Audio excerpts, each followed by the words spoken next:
Hey, this is Andy. And Randy. And we're here on AT Corner. Being an athletic trainer comes with ups and downs, and we're here to showcase it all. Join us as we share our world in sports medicine.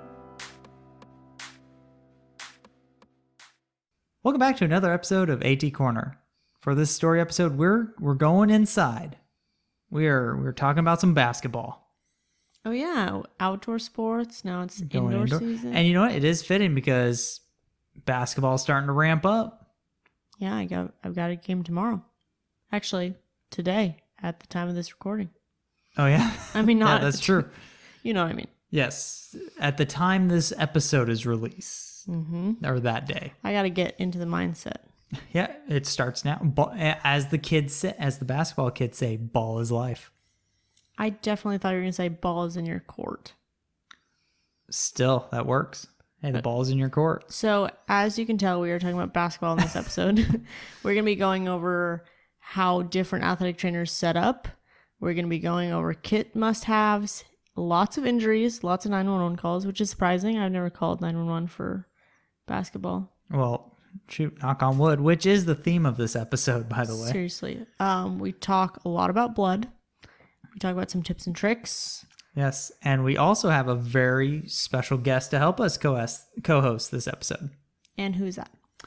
We have Mr. Kyle Burnett, who has extensive basketball experience at the Division I level. So I felt like he was definitely the perfect guy to talk basketball with. I think so. Yeah. I think that he went over a lot, especially with basketball being, like, I would like to think so different at the different levels. I feel like we go over a broad variety and not just do one. No, yeah, absolutely. So anyway, I think we should get started with a story. Let's do it. All right, first listener story. So this one's anonymous. Actually, a lot of these are anonymous. Maybe people are working basketball and they just... Nobody wants to admit that that's their life. Exactly.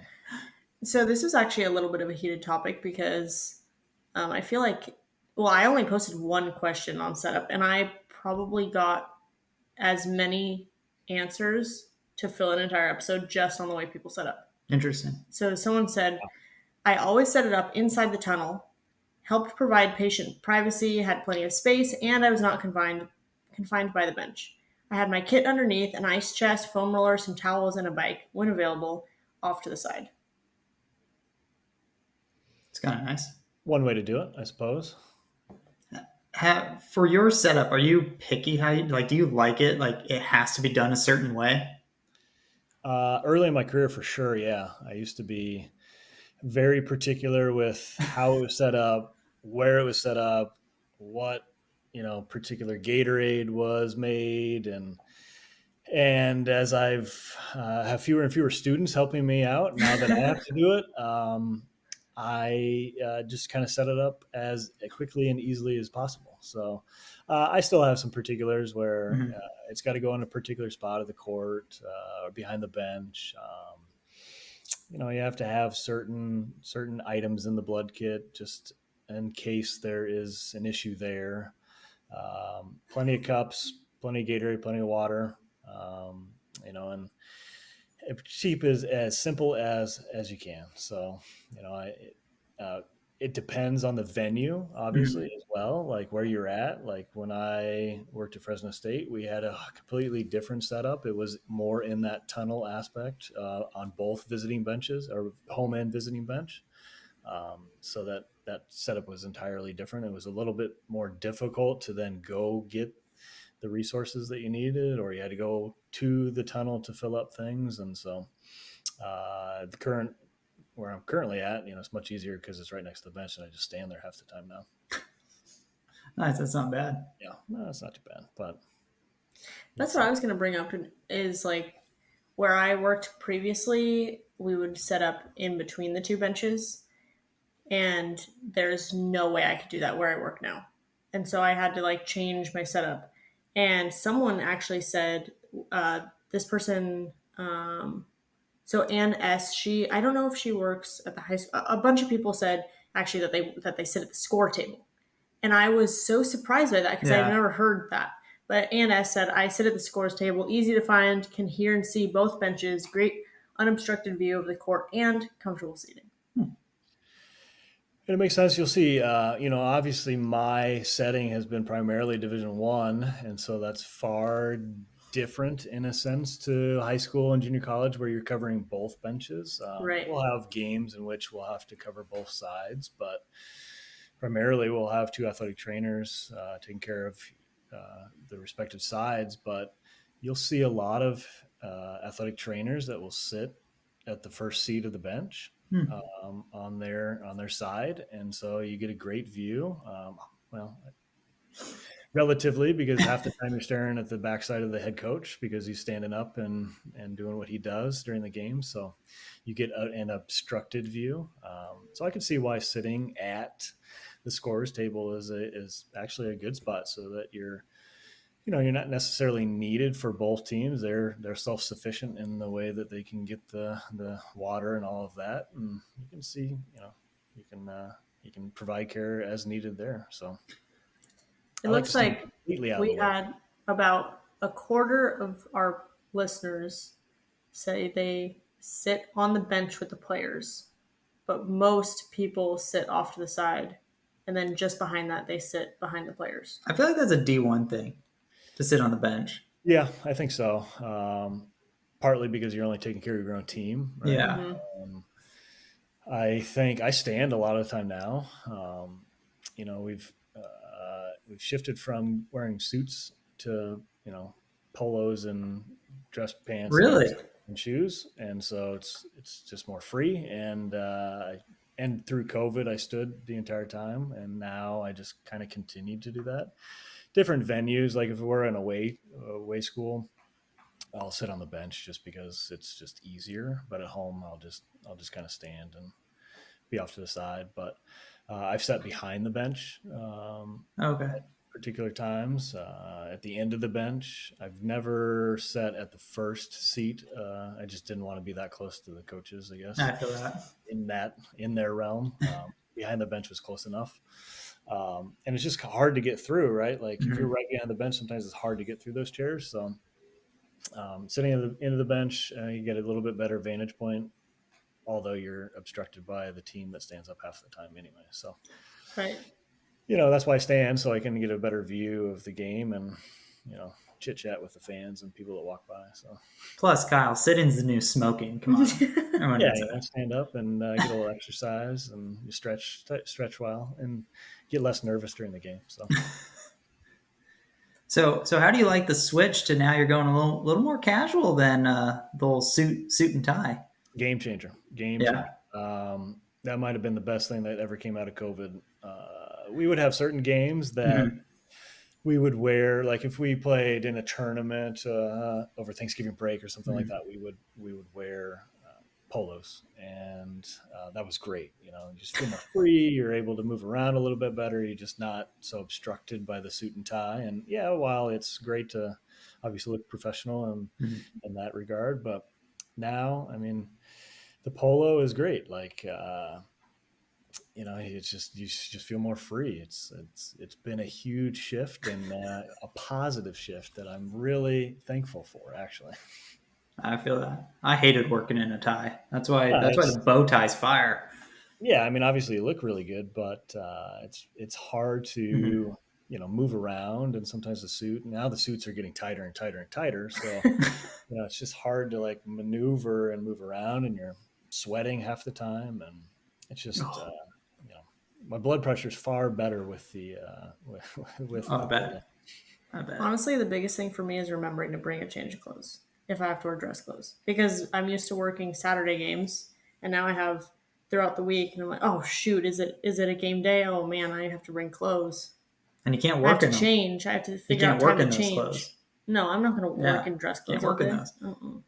Well, half the time I'm like still setting up, or I'm walking by because I forgot something on the court, and everybody's getting ready, and I'm still in like jeans and a sweatshirt. You wearing that tonight, or I'm like, why not? But no, then I change. It's luckily, casual Friday. It's enough that if I do forget something, then I can run home. That's nice. I try to do a better job of planning and preparing so that I can I mean, I think having to wear suits for a long time made me prepare to bring all the stuff, but I've definitely forgotten a few items on the road, socks, belt, Mm. those sort of things.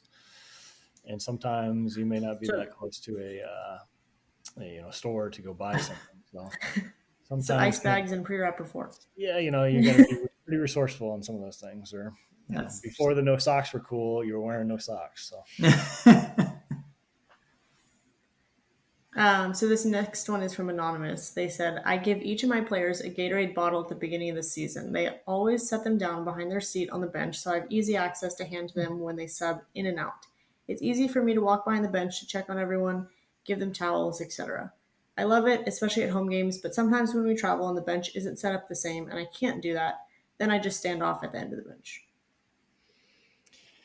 that seems like that's a lot of work. Well, my thing is, I know my kids would just lose them. What do you mean lose them? I thought you did individual bottles. Wait, like I took it as like gave them at the beginning of the season, like they had it and they brought it. Oh, I don't know. I don't think so. I wouldn't trust the kids to do that. They would lose it. She probably writes, or they probably write Do the names. name, and then potentially they keep them. Yeah. But you can't not trust a basketball player to ever bring their own bottle at any point in time to practice or to home or A game. like 3 days later after receiving the bottle, it's gone. And then a month later they'll find it full of mold because they filled it up with Gatorade. So I've done a variation, right? Like you want to try to be hygienic and allow everybody to have their own bottle, but one loses it and then they don't have their bottle and that sort of stuff. And for me, trying to figure out who's on the court and then changing out the bottles because of the bones and stuff, and then when we have timeouts, we don't do timeouts on the bench either. So that's a kind of a big change for Division I versus other settings, right? Is that you usually do the timeouts on the bench, so it's far easier to facilitate that. And so I usually just have a 6-pack of bottles that I throw in the middle of the timeout and then say, here you go, just don't put your mouth on it. And then they're going to spread their germs however they're going to spread their germs. But for me, and for the longest time, I've tried to get out of doing any type of water. On the road, it's more difficult because of the resources and the amount of people that they don't bring, right? But home games is far easier. And it's really the perception of being that water boy, right? Like we're healthcare professionals and you want that perception to change. And so there's other people that can do the water, pass out the Gatorade cups and that sort of stuff. And so I've really continued to try to pass that to somebody else and really kind of shift that perception. And there's times that I just can't do that, but I think that's an important piece, and that's what I learned from early on with Julie. And it's a perception of kind of shifting that from being the water boy to you're a healthcare professional, and so you need to be ready for anything. And when you're passing out waters, sometimes you can't do the things that you're supposed to do during the game. So that was a big shift and a big emphasis for me moving throughout my career. It's an athletic trainer's dream. Yeah. And plus some of these teams have 1 million team managers. Yeah. Exactly. And we have a luxury sometimes. Some years we have 4, 5, 6 managers, and some years we only have a couple. And then when we travel, we don't have the budget to bring everybody. And so having those chairs that we bring onto the court, somebody's going to bring those on. So then somebody's also got to bring the towels and somebody else has to bring the water. So inherently, one of those duties, and because I try to pass the water to somebody else, I do the towels for the most part. I can grab the towels and I'll toss them to the players. And so that, I just continue to try to give it to somebody else. So. Plus the water on the court, man, like during the 30-second or if they're doing the timeout away from the bench, the drops of water that get on the court, they got to clean that up. Well, that's a big, yeah, that's obviously, Yeah. I have a lot of frustrations with the chairs on the court, but I'm not going to change it. So, you try to, and it depends on venues and places that you Mhm. go to, that they will have the floor sweepers or Yeah. the event managers or the event personnel to help come over and then sweep it up and wipe it up or wipe up the wet spots so that other times, I'm down there on the floor and wiping it up too. And so, you pick and choose your battles Yep. sometimes. Randy, you did individual bottles last year I with did. numbers. I did. And it How was, hard was that to manage? well, I learned it from Jamie when I was Yeah. a student. So I was used to it. Mm-hmm. I liked it because I got to like really focus who was on the floor, but Mm-hmm. also my team was fairly small. Right. So it was quite easy. I know some of these teams can get pretty big. I think the real question is, would you do it again? Logistically, yes, like for the game, but like cleaning it, just cleaning the bottles in general is a pain because you got to clean the caps. And then where I was at, my facility was not very conducive to cleaning. Yeah. It's also a hard aspect, right? Yes. I've done individual bottles, right, for each player, especially for practice. But I found the challenge is you put them down, right, and then they move from one end to the next end to the next end, and then they Mhm. move the bottles sometimes, and sometimes they don't, and then they end up sharing the bottles anyway. So you just write MBB on top of the bottle and say, "Here you go," and good luck. You're gonna get cooked. So. So let's move into kit must-haves. Yes. This one is by Spencer P. Essentials for me are eye drops, bloodbuster, gauze, powerflex, ibuprofen, biofreeze. Leave on top of the 10-gallon for easy access. All very important aspects. I don't use the Bloodbuster anymore. I utilize a brand called Formula 10. Ooh, Seems to work, and I don't even know where to get it anymore. I just still have it. Works really, really good for all types of blood stuff. Really quick, really efficient. nice. And I've used it for a long time, probably since I got back at Fullerton in 2014. Mm-hmm. And we still have bottles left, but because we don't use it that often, but Mm-hmm. super efficient. So that's a big one, obviously, especially for basketball. You have to remove any type of blood on the jersey as quickly as you can. Home jerseys, white jerseys are horrible, right? Like you're just constantly feel like you're constantly. Some games you're just always cleaning blood. It doesn't matter. You go through 400 pairs of gloves during the game and a whole bag of gauze. Powerflex is a big one. Powerflex with the pad, the absorbent pad in there that I'll utilize sometimes, but just regular Powerflex. Mm-hmm. I'll have mustard packets as a Ooh, big there you piece. go. Do they work? I don't know, but Hey, you like them? the players seem to think they work, so great. Hey, placebo's a thing. Yeah, no doubt. And then I have this other, and I'm blanking on the name at this point in time, but it's like this rehydrating foam something. I rub it on cramps. Ooh. It seems to Oh, fuel. Is it fuel? fuel. Yeah, fuel. Thank you. I don't know why I know that because I've never used that. It's I don't know where Oh, that you came saw it from. at Yeah. NATA, huh? At the I expo. don't probably know. I don't know why I know what that is. that's where I initially found it and had a sample bottle, and I think I used it one time, and I was like, wow.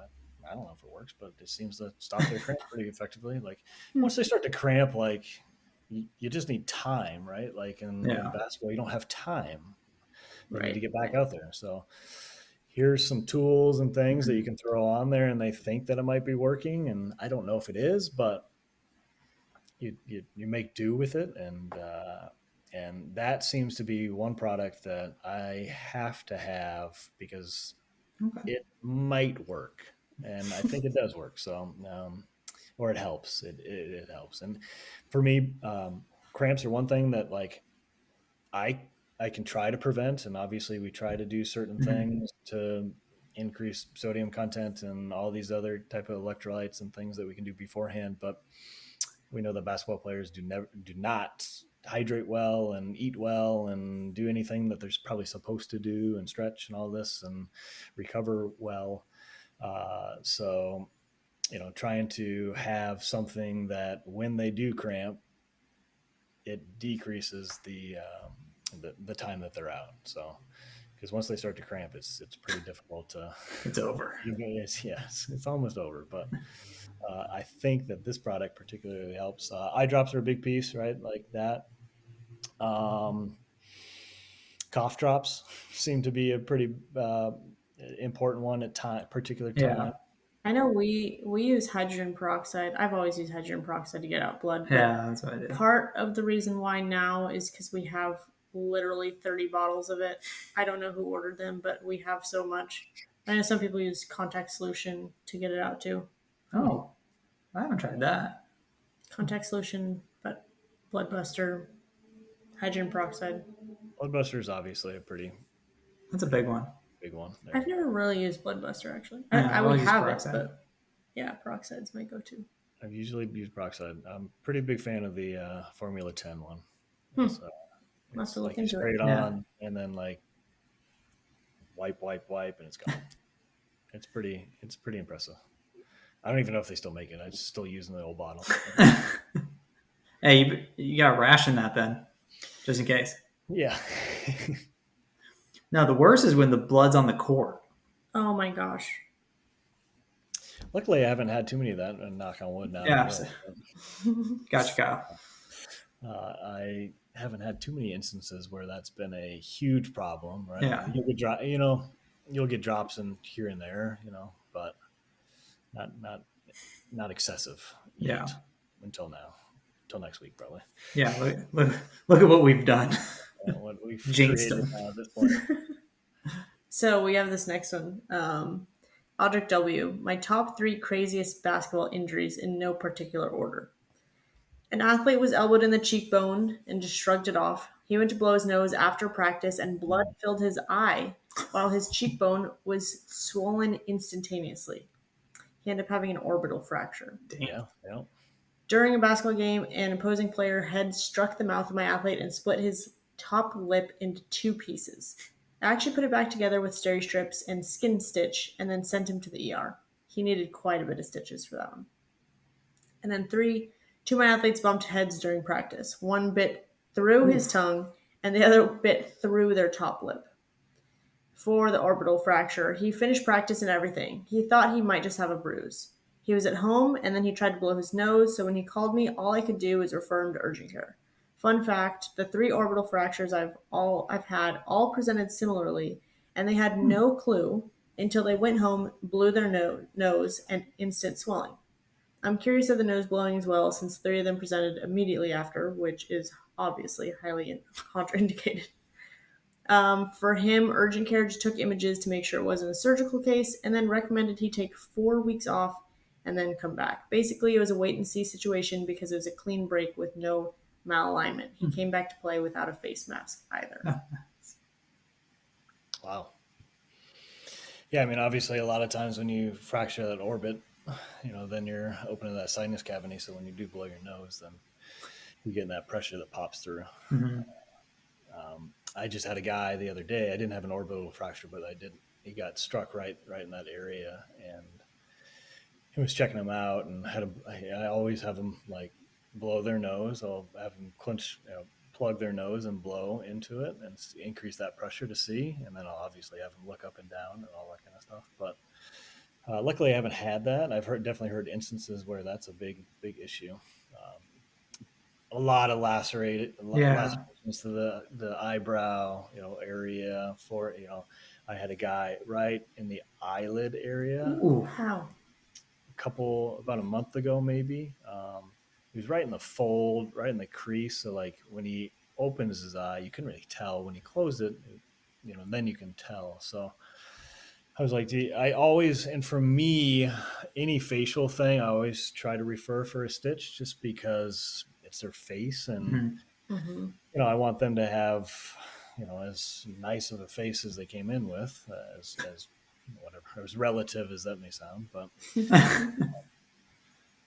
I don't want them to have a gigantic scar there, especially. Yeah. I'm pretty good at steri strips, but not that good. So I was good. I always try to stitch a face. And so, but this individual was like, no, I'm not going anywhere. If you send me to, I'm not going. Once I walk out of the room, I'm just not going anywhere. So I ended up gluing it shut, Oh, okay. and it looked pretty bad, but no, it looked all right. But a lot of facial lacerations. I've had a pretty crazy nosebleed this past year. No contact injury issue or anything like that. Wasn't struck in the face. Just one practice, like sniffed or whatever, and irritated the blood vessel in there, and just came in, and he is just pouring and gushing out blood. Like this thing is like just profusely bleeding out his nose plug after nose plug after nose plug, ice, compression, just trying to close it, all the above, and he's so incompetent to help throughout the process that like you get so frustrated because he just doesn't know what to do. And so I just grab and pinch, and I am pinching his nose so hard that it finally started to slow, and I was able to change it out a little bit. Nice. And I think I finally took a tampon and stuck a tampon in there, and that thing just, because the nose plugs just weren't working. You take a plug, crimp it, and put it up there, and it just wasn't doing the justice. And so took a tampon and shoved it in there, and worked. The issue was, I was like, we're leaving tomorrow to Hawaii, and I don't want you to have another nosebleed on the airplane. So yeah. Ultimately, like, sent him to the doctor, and they didn't really do anything because there wasn't much to do. And so we get to Hawaii, we kept it lubed up and all that kind of stuff, and so that hopefully it wouldn't irritate the blood vessel in there. And we didn't really entirely know why it was occurring. Get to Hawaii, get off the airplane, and this is through COVID, so you have to like individually check in and go through that process of the screening. And we get through, and I get to the baggage claim, and I'm already there and waiting, blah blah blah, and I get a call. He's like, "Hey, my nose is bleeding." I'm like, "Where are you?" He's like, "I'm somewhere in the airport." And it's like, "Well, can you get to baggage claim?" He's like, "I don't know where." He's like, "I don't know where that's at." I'm like, great. So he eventually finally gets down there, probably 5 minutes later, and we have to wear masks, right? So he's got a mask on, and it's just filled with blood. Oh, Full blood, because he's still dripping. He doesn't know what to do, and I didn't give him anything. Not that he would know what to do with it, but and blood's everywhere. Like it's on his hands, it's down his white shirt, it's on the back of his head. Oh my gosh! It's all over his headphones. Like, and we It's a get murder to scene. And there's no towels. There's no paper towels in there. Like, it's all just hand dryers and all that. And so, and then he's just bleeding all over the sink, and you're trying to clean it up. And so I was like, I had a little kit, a little baggie of stuff that I kept in my backpack, and I had a couple tampons. So I shoved one up in there, and I'm trying to clinch it off from there and trying to clean up all the stuff, and his arms and everything. And then, bleeds through. So then I take it out, and he's still bleeding, and I take the applicator, and I shove it in there as far as I can, and I shove the tampon into his nose, and it pushes the clot in, through, and out, and into his mouth. Gagging and he coughs up the clot, and I'm like, oh great, here we go. And luckily enough, I kind of like slowed it down enough to get some things rolling and clean some stuff up. And later he ended up going to get that thing cauterized, but thank goodness. wow. worked either very, very efficiently. But that was an interesting one. That was probably the worst nosebleed I've ever had, that like you just could not control. And That's wild. and basketball players are fairly incompetent of self-care. They need Kyle. They need you. Help. Yes, So lots of it. I don't think this would work in that case. But have We you don't ever know. have you ever used the heel stomp trick? No, but I did hear about that probably afterwards. Uh-huh. No, I've heard about it before, but I just didn't think of it in that case. But I'm afraid to do it. I've You haven't done some it? success. I've heard people do it. I've heard people do it and it works, but like I'm I afraid to talk do about it. this all the It's not time. gonna I'm work. surprised that And then they're you gonna don't look at do me it. like, oh, well, that was stupid. What'd you do? I've done it since I have heard about it. I've done it every single time, and it's only not worked for me once. And it was like this little kid, and I wasn't gonna Pretty hit good. this little kid, so his dad did it. But Beating kids. out yeah, there. I see exactly. I wasn't gonna do it. So If you get the approval from the parents, okay. hey, That would I'm just gonna probably smack your work. kid's heel 3 times. Hey, if it stops the nosebleed, then It's a win. then I didn't have this like QR. I think it's called QR. This little blood stop stuff, basically. Oh, Comes yeah. out of water and then you scrub it in the nose. Super efficient, but because he then subsequently bled a couple other times, like one during a game and Mhm. on the bench, but it started to bleed, and so I used that, and it works pretty well, but because of the powder, it makes you sneeze. So he's there, and he just like sneezes out this big clot of blood. Oh, Just had some experiences from that guy, yeah, for sure. Man, look at that. Just one guy. Just one, yeah. It was quite the interesting because we didn't find anything either. We didn't necessarily. I mean, they tried to clot. They went in and tried to cauterize the area, and it didn't work. They tried to do it a couple different times, which was pretty painful for them, but it just didn't take. And then they're like, well, maybe it will, progressively kind of clot, and did a CT scan to make sure there wasn't anything crazy and going on in the sinus cavity and the nose and all that kind of stuff. And Man. just nothing. And wow. eventually it just kind of stopped. But some interesting ones. Luckily, I haven't had any significant lip issues, but we did have one in another sport this past year that had a pretty significant one, and those are important to get like a plastic surgeon to repair those so that they can look semi-normal afterwards. Hey. And I was surprised. Audric submitted the story, and he's like, "Yeah, I got the lip in 2 pieces, and I mean, he glued it and steri strips, but I was like, I don't even try steri strips on the lip. I usually just I feel like they just fall off. yeah, exactly. Yeah, that, and then as long as it's not profusely bleeding, and I mean, you can make it a little bit more comfortable, but they're going to take them off anyway when they get to the ER. Right. Sometimes you do an excellent job of steri stripping the area, and it looks great, and it's probably just as good as the stitch, and then they go there and they rip it all off, and it takes forever to get it off because you put so much glue down, stick all the steri strips on, and then they just do a terrible job of suturing the area. So you're damned if you do and damned if you don't.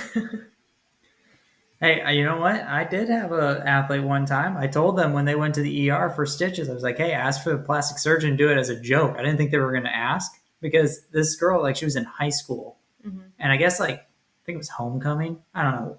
A certain dance was coming and it was on her face. So I was like, oh, well, you want to make sure you get a nice, you don't want too jacked up of a scar.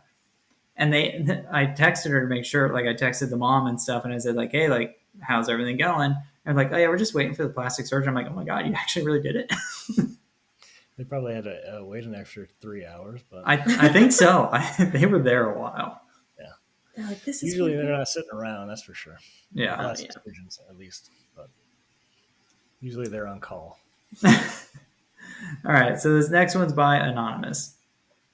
When I was a GA at a high school, during a Saturday afternoon varsity basketball game, they had a few band students planned to play the national anthem. The announcer told everyone to rise for the playing of the national anthem. So everyone was quiet and turned to watch the band members walk in. Well, the last student fainted in the doorway of the gymnasium. Everyone just stared. You could hear a pin drop. So in dead silence, I attended the band player who came to and was fine. Just hadn't eaten anything and must have been standing with his knees locked for a while when waiting to come in. Gotta hate that. I handed him off to the AD to take care of calling the parent, and I went on to cover the game. So that happened. Varsity boys basketball game against rival school. Players were fighting for the ball, and player on the other team went down and fooshed on the floor, dislocating his elbow. It happened right in front of the student section. My boys' team literally ran off the floor, and one of my frequent flyers was like, "Oh, Rachel, have fun with that." I heard it crack. Ooh. I managed the injury with splinting and sending to the ER with parents because he was handling it really well and had good PMS. Pulse motor sensation. Okay. I was like, oh, good for him. That's tough. It was super deformed and already bruised badly immediately. I think this was a unique injury to manage because it was basketball. Everyone in the crowd is up close and can see pretty much everything. So AT is really under the spotlight, even more so than with field sports. I definitely had to manage the crowd, coaches, and other players in addition to the injury. I had to tell an assistant coach to look away because he looked ripe to puke. One of my girl basketball players who saw it happen in the stands had to go to the locker room and calm down and was having some shock symptoms. I was glad I had a towel on my hip kit to cover up the arm to spare the spectators, players, coaches, refs, etc. Moral of the story, always carry a towel. Yeah, I think that's a big piece to it. You know? I always teach that in class as well. Like, you got to control everybody else half the time, opposed to usually the player's pretty calm. It's everybody else is freaking out. So covering up primarily, first and foremost, is going to be a big piece to that. Yeah. And basketball is that challenge because everybody is so close, right? And different settings, high school and whatever, the parents probably feel more inclined to come down and get it right into the environment. If you're in football and usually there's a fence and some things and barricades that kind of keep people out a little bit, so you can kind of do your job. But basketball right there, and everybody wants to quote unquote help, right? But staying away is probably more help than anything. Luckily, I haven't had a dislocated elbow. That's for sure. Yeah. It's so true what you were saying about people coming down from the stands, because I just in football, like 2 weeks ago, I had a dislocated elbow. Yes, you did. And the parents were there, so they took him. He was pretty calm. And it was actually a maze to try to figure out how to get the parents down from the stands. Yeah, and the venue is not that big, I'm sure, but it's difficult to manage that aspect, right? And then, the coaches are probably no help usually in a lot of those situations. And you train them and you talk to them about all those emergency situations, about what to do and how to manage it and how to handle it and how we're going to get out of the area. But once it happens, like, dude's puking on the sideline, Yeah. No help. I always teach my students, here's my oh shit kit and here's my oh shit towel. Yeah. Cover it up and this is what we need. I know that's always the tough thing, is because like you need the support staff to like help you like in certain situations, and you tell them and like you educate them and they're all on board. They're like, oh yeah. But the minute the thing happens, they're freaking out. It's like, bro, I just need you to get your cell phone. That's all I need you to do. Just need you to call 911. That's it. So speaking of 911, so Kayleigh S submitted a story of my last basketball EMS story. It was a gnarly broken collarbone that was split long ways. The kid was a trooper. Came off the court yelling, "Don't look, guys!" I got him immediately, and I got to him and immediately covered it with a towel and slung and swathed. Is that how you say that? Swathed. Swathed. I would say swapped. Of course, left the deformity out. It was one small move away from being compound. I could see that the break was sharp, and I was glad the immobilization was so solid. I activated EMS because of the severity and deformity, and he kept insisting that he could wait until the end of the game and take an Uber. He was so worried about inconveniencing anyone and was being so sweet. Ambulance got to us, and he gave me a one-arm hug and told me I was the best thing since sliced bread. I won't forget that last part because weirdly enough, I say that all the time. Nice. It's probably where you got it from. Yeah, exactly. Seriously. He wanted to Uber. Yeah, I haven't had a broken collarbone. I don't think. I just think that sounds really painful. It's like too close to the face, and I don't like face things. Well, I mean, obviously that was pretty significant as well, with almost being a compound fracture. I think I had a referee one time. This is way back in my early career that I had no idea what I was doing. Still don't, but it was more of a AC sprain, and the thing was just sticking up. No, nice. And no fracture. I was, I kind of ruled that out, but I was like, I don't know, man, blah, blah, blah. But this thing was just, now that I think about it, it was sticking up, and I clearly missed a gigantic AC sprain. But and no true clavicles in basketball. It's hard to do in basketball. It's not like it's not a common one. Obviously, you can come down with an elbow or something into that area, but it's not too common. Got some rib stuff. That's pretty common, but I'm not going to necessarily activate EMS in those situations. We don't have EMS on site at our games. When I was at a different institution, we did. Luckily, didn't have to utilize them that often. Trying to think if we've done anything recently or even in my career. After games, I have. I remember one story in particular that I know what you're talking about. After. Yeah, I had a guy pass out, hyperventilate in the locker room after the game. Oof. That might have been the one. I remember that one. Ran, got the AD, wasn't necessarily sure what was going on.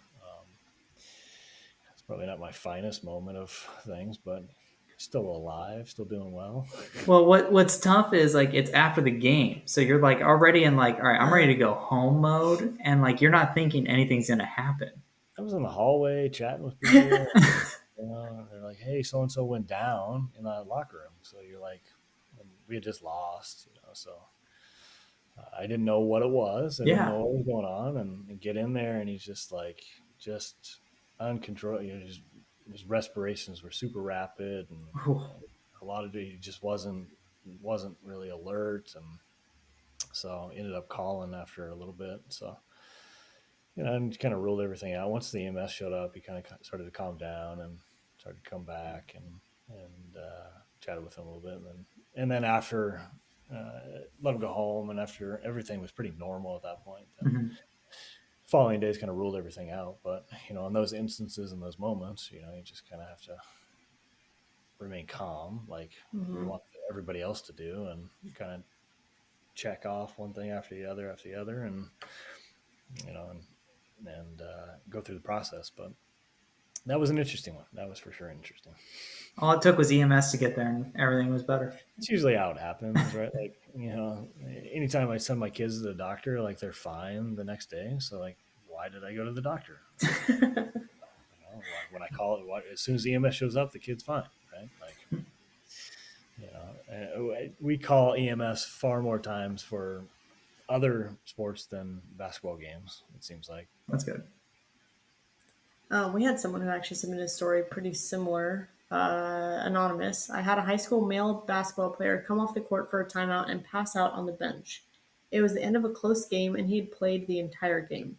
Myself and the girls' coach immediately went to check on him, and he began having what looked like a seizure with no history of seizures. Once he was too still, I was reaching for his wrist to check for a pulse, and he woke up. A parent/nurse had already called 911, so we took him to the locker room to meet the ambulance from there. He was confused and had a foggy memory of what happened. After multiple tests in the ER, he was given a pacemaker. They diagnose it as not as a seizure, but a cardiac event. Oh man. Yeah.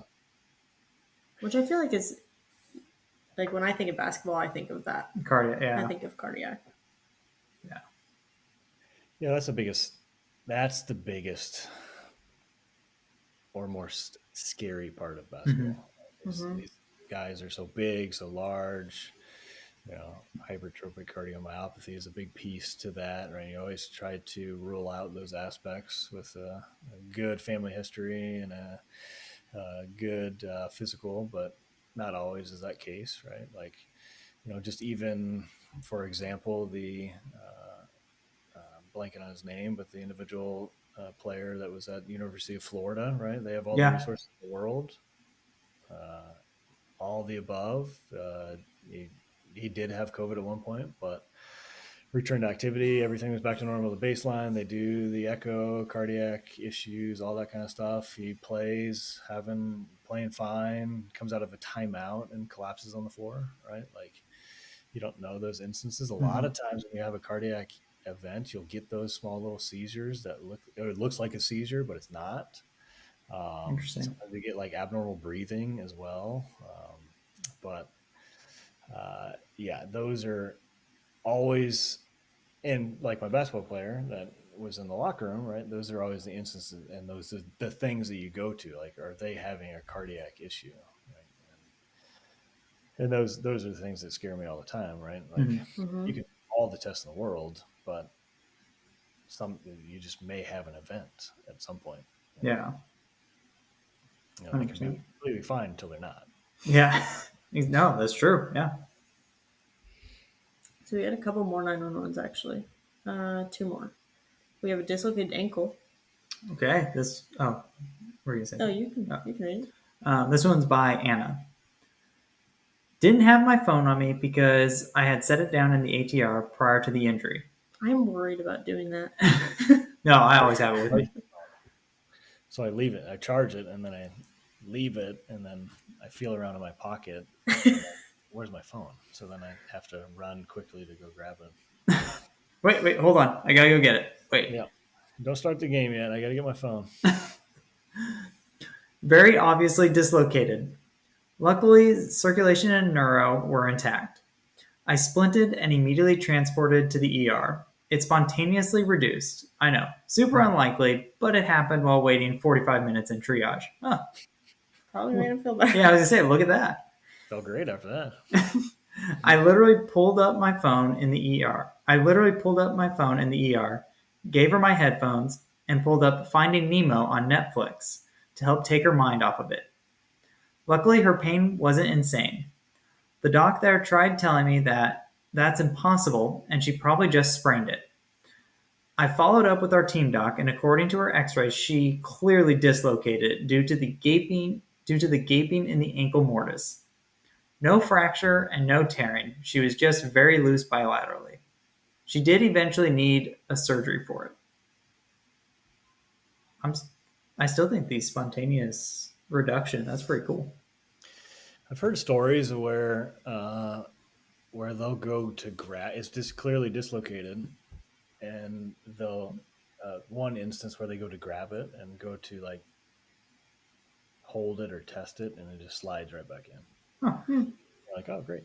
Like we had a one dislocation, stepped on third base. This is baseball, obviously, but stepped on third base and dislocated there. Looked like a fracture, but after they went to the ER and all that kind of stuff, it was not a fracture. But it's pretty hard to do as well, like not fracture when you dislocate, right? Like, yeah. I mean, the ankle's not made to go that direction generally, that far. But it obviously depends on which direction it goes. And it's very difficult, unless you're super lax, not to tear anything. Yeah. When you dislocate, that surprises me. And I've got some basketball players with some pretty loose ankles, and we haven't dislocated yet. So fingers crossed, knock on wood. Yeah, and more knocking on wood in this episode. Got a lot of knocking on wood tonight. So, man, you might have a busy week upcoming. I already have a busy week, so we'll keep it less knocking on wood now. This one's just kind of crazy. This one's also anonymous. I had to call EMS at a basketball game for a fractured femur. Oh. It was weird because it was a non-contact MOI. Our point guard took a pass and had to cut really hard to avoid a defender when he fell and lost the ball out of bounds. He was calm and told me that he heard a pop as he was trying to cut up court. He couldn't identify the spot of pain, just everywhere from hip to knee. He was stuck on his side, but the injured side was on the bottom. I started my bony eval at the hip just to make sure it was still in, and then I actually took a look at the femur and noticed that his quad was really big. At that point, we acted EMS based on the observation and his pain level. The athlete's dad had actually just walked into the gym and noticed his son was down, and he asked me what I thought. I told him I suspected a femur fracture, and he was blown away because he sees those all the time, albeit in a different population. The dad is an MD. Used my phone light to show the dad the size of his thigh, and he did agree with my diagnosis. Athlete ended up having surgery that night, and dad thanked me for the professionalism and using reasoning to identify the injury. Thankful. I haven't had to deal with one of those. That's incredible, especially in that population of age. That's Right. so random. Yeah, it is. It's really random. Yeah, I was like, man, there's got to be something underlying. Oh, had to. Usually that's the case, right? Like, there's not too many reasons that you just spontaneously fracture your leg. We had a basketball manager fracture his femur, but I think he came down from a jump or he was landing somehow or something weird. He was playing maybe a pickup game or something. And this might have been before I got to Fullerton as a graduate assistant, but okay. He was later a manager after that, but he fractured his femur. Crazy. Like, it's not super common in basketball.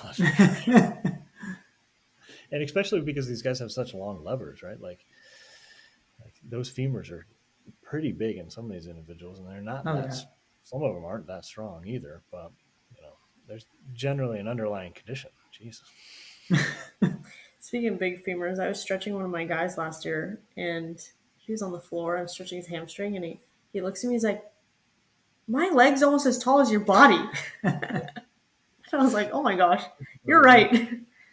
So we took a picture. His foot is like, what? I think at either my chin or my cheek. It was. Yeah, I'd say around there. Yeah. You have a strong base of support, though. You're right there. You can just lean into it, and you're good to go with the stretch. All the leverage. Yeah. Some of these guys are pretty big, though. Very lanky. Some of these legs are heavy.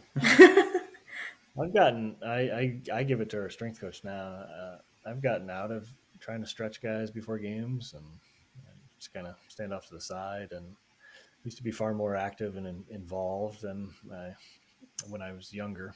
I was gonna say, my old age, I like to just kind of observe.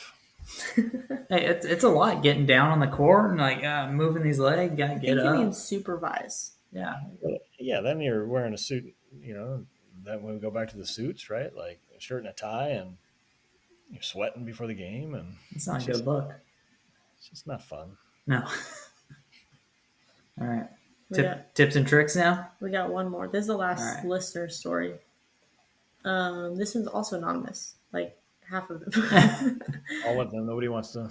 No one wants to own up to working basketball. Stay as organized as possible. Basketball moves at light speed compared to sports like baseball or volleyball. The season will definitely compared to baseball. Yeah. Oh God. Yeah. The season is long and the game schedule can be a lot. The more on top of things you are, the easier it is to manage weeks without a day off. Also, you get to know how each athlete handles injury. If you step on the court during a game, the athlete must also be subbed out. So if they're a tough kid, but on the more dramatic side, and you step on the court too soon, you risk having to waste a sub or timeout. Which I think is one of the worst. That to me is like trying to figure out the quote-unquote politics behind all that. Sometimes it's like, okay, I'm just going to stand off the side of the court and talk to you, and I'm not going to step over this line. Yeah, I try to wait as long as I can, unless it looks pretty apparent that they're going to be in need. Try to give them a moment to get up and normally the referee's going to come over and ask them if they need anything and then and wave you on if you need to. And the nice part about basketball, you're so close generally, unless it's on the other end. But then I got to run all the way down there. Half the time I don't even run anymore. But it's playing a little game to figure out when you need to go out there and knowing your players, right? And I always say, like, basketball, you only have 15 guys, right? Maybe, or women, depending on what sport you cover. But they are 15 entirely different individuals that need different things at any different point in time. And one person will look like they're dying. The other person will just bounce right back up. All right. And it's difficult to manage. And that's why I just kind of leave them down there for as long as they need sometimes to get back up. And obviously if it looks more like a head spine issue, then, you're out there pretty quick. But, if they go down and they kind of are moving around a little bit, then you kind of look and see, and they eventually pop back up. But the blood one's a big piece, right? You only get 20 seconds too, right, to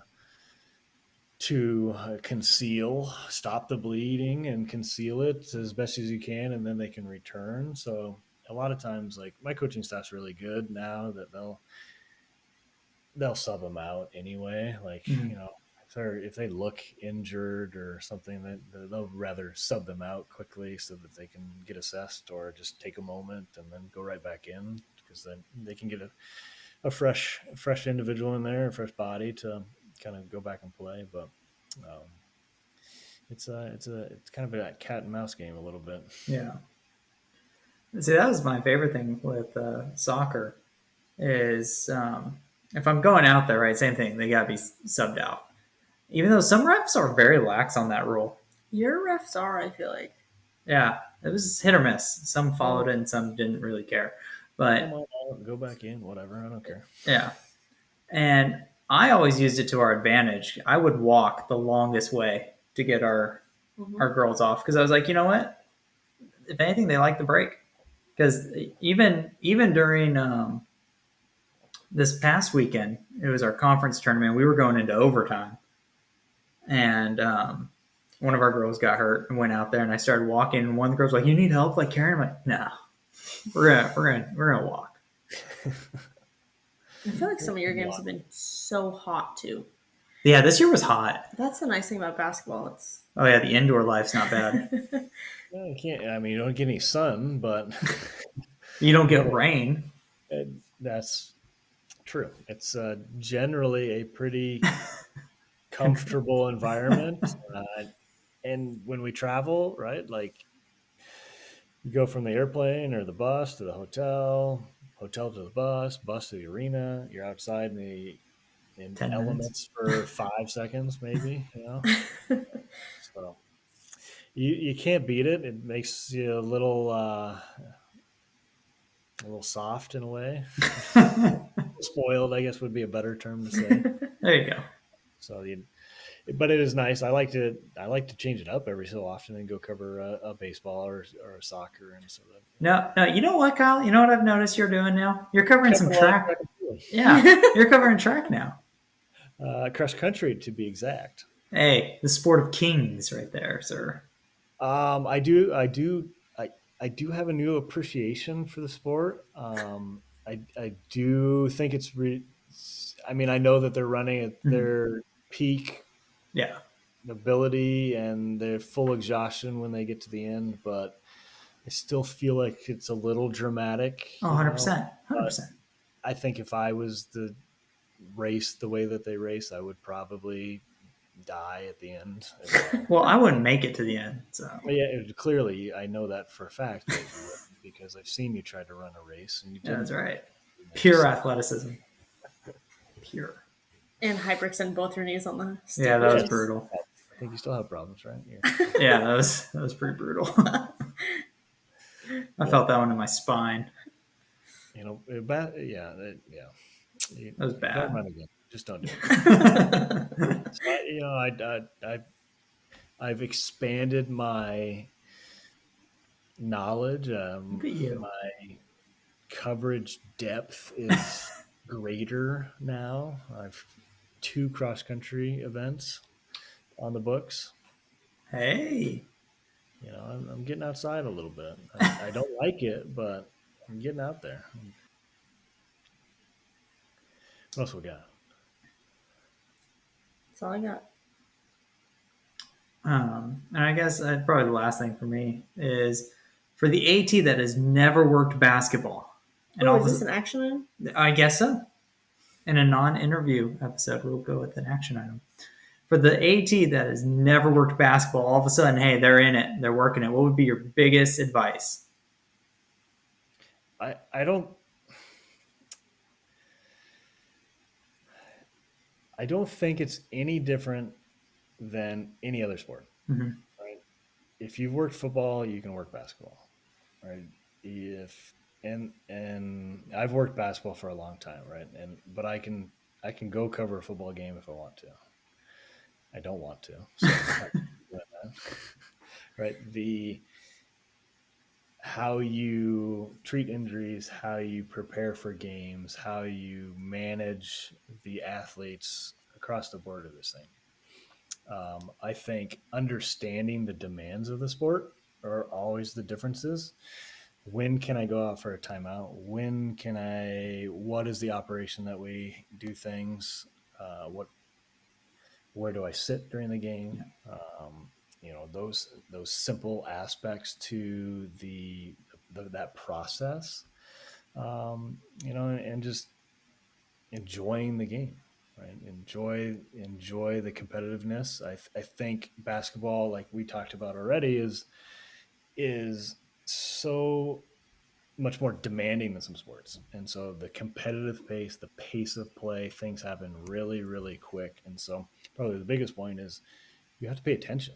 Mm-hmm. Mm-hmm. You have to be prepared for the most catastrophic event, right? Like it probably won't happen in sports like football. It's probably going to happen at some point, right? Like you're going to have that dislocated elbow. You're going to have somebody blow out their knee. You're going to have to C-spine somebody. Basketball is that sport that you have to be prepared, and you're probably going to tape somebody's ankle, right? Or pass out a cup of Gatorade. But you have to make sure you have all the things, because when you don't, that's when you're going to need them. So being prepared for those events is always, and I always tell our students, like, what are you looking for? What's going on in this play? You're watching the ball here, but what's going on here over on the other side? Sorry, I'm pointing off the screen. You can't even see where I'm going. I do that a lot of work too. What are the things you're looking for? And so, just paying attention to the game, being prepared, like I said 400 times already, and just transferring your skills that you've learned from any other sport to basketball is no different. And that's why I always encourage students and anybody that wants to switch to a sport. And I got stuck with basketball. Like I liked basketball. I started to work basketball at a very young point in my career. I was right out of undergrad. I got the intern position at University of the Pacific. I worked women's basketball for a year, which is a great opportunity. Got challenged a lot and continued and had an opportunity to come down to Fullerton for graduate school and work basketball, which was great because it was my sport, right? Like I got to work autonomously and kind of do it. I didn't have to work under anybody essentially. Obviously I had a lot of guidance and all that. And then the only jobs that were out there right after grad school were basketball jobs. Got the job at Fresno. Got crushed for a couple years. Great experience. And then came back. I wasn't even going to work basketball when I came back to Fullerton. Oh, really? I was supposed to work men's soccer, but there were some changes in the staff. Hmm. And probably would have loved men's soccer because I wouldn't have to work on a holiday anymore. And I wouldn't have to miss Thanksgiving again this year. Those sort of things. Christmas, I wouldn't have to have Christmas night practice. And so I've always really just kind of stuck with basketball, but it's just been kind of the process. You just kind of fall in where it is, and you kind of make do with what you're given. Yeah. Sweet. So I'm not kidding when I put up a single story today up on our Instagram stories, just asking how people set up for basketball, and it probably could have filled an entire episode. Like, I'm not kidding. Nice. I did not expect that response. I feel like some episodes I'm like pulling teeth trying to get people to respond, and just one question, I was like, wow, we could talk about this. Apparently people love to talk about this. Yeah, apparently. So I learned a lot for sure. Oh yeah. I need to look up what this Formula 10 is, and if they still make it, and also the foam stuff. Fuel. Yeah, I don't know. AKA the foam stuff. Yes. I know. Getting in that basketball mindset, right? That's right. Yeah, it's coming. Winter is coming. So if you guys want to weigh in on some of these things that we talked about, we do have episode threads you can comment on our Facebook group. So if you go to facebook.com/group/AG Corner Podcast, we're also going to put in our Facebook group some kit must-haves, some of the ones we talked about in this episode, some that people submitted, and then also just general advice. I don't remember if I have a list of those, but if I do, then I'll put that up in our Facebook group. Actually, probably Randy will. Yep. That's my duty. Yeah, if you guys are new, we do every other episode as education or stories. Education is next week. Stories will be in 2 weeks. And we put actually on our Facebook group a list of stories that will be upcoming. If you are more of an Instagram person, that's actually where we do our call for stories. So up in our Instagram stories, we post prompts usually around Tuesday and Wednesday of the week. And then I usually wait till the weekend to get back to actually get through the stories. So yeah, just episodes of experiences from other athletic trainers and some advice. Yeah. Yeah. I think that's kind of it, all I have. That's perfect. Thank you for helping us showcase athletic training behind the tape. Bye.